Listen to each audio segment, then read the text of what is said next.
ನೀವ್ಯಾಕೆ ಯಾವಾಗಲೂ ಹರ್ಟ್ ಆಗ್ತಾನೆ ಇರ್ತೀರಿ ಅಂತ ಗೊತ್ತಾ? ಯಾಕಂದರೆ ನೀವು ಯಾವಾಗಲೂ ಎಲ್ಲರಿಗೂ ಅವೈಲಬಲ್ ಆಗಿರ್ತೀರಿ.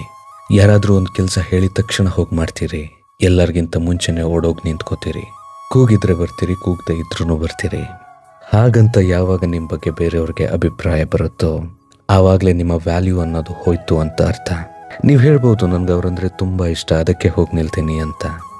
ಆದರೆ ಅವ್ರಿಗೆ ನಿಮ್ಮ ಮೇಲೆ ನಿಜವಾಗ್ಲೂ ಅಷ್ಟು ಇಷ್ಟ ಇದೆಯಾ ಅಂತ ಕೇಳಿದ್ರೆ ಯಾವತ್ತಾದರೂ ಪರೀಕ್ಷೆ ಮಾಡಿ ನೋಡಿದ್ದೀರಾ?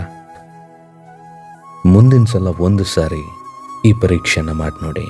ಅವರು ಕೂಗಿದಾಗ ನೀವು ಹೋಗದೆ ಇದ್ದರೆ ಅವರು ನಿಜವಾಗ್ಲೂ ಕಾಯ್ತಾರಾ ಅಂತ ನೋಡಿ.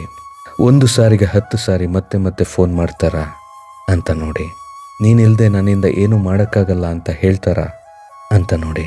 ಅವರು ಸಂತೋಷವಾಗಿರೋ ಜಾಗದಲ್ಲಿ ನೀವಿಲ್ದಿದ್ದಾಗ ನಿಮ್ಮನ್ನು ನೆನೆಸ್ಕೋತಾರ ಅಂತ ನೋಡಿ. ಈ ತರಹದ ಯಾವುದೂ ನಡೀಲಿಲ್ಲ ಅಂದರೆ ಸುಮ್ಮನೆ ಸ್ವಲ್ಪ ದೂರ ಇದ್ಬಿಡಿ, ಸಾಕು. ಅವರಿಗೆ ಬರೀ ನೀವೊಂದು ಆಪ್ಷನ್ ಆಗಿದ್ದೀರಿ ಅಷ್ಟೇ. ಆಪ್ಷನ್ ಆಗಿರೋಕ್ಕೆ ನೀವೇನು ಜೀವ ಇಲ್ಲದ ವಸ್ತುನ ಅಲ್ವಲ್ಲ.